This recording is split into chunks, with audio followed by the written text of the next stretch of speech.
يا رب لك الحمد كما ينبغي لجلال وجهك اليتيم سلطانك.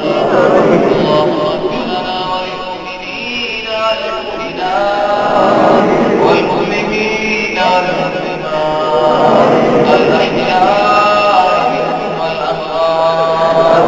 اللهم ألف بين قلوبهم وأصلح ذات بينهم وانصرهم على عدوك وعدوهم.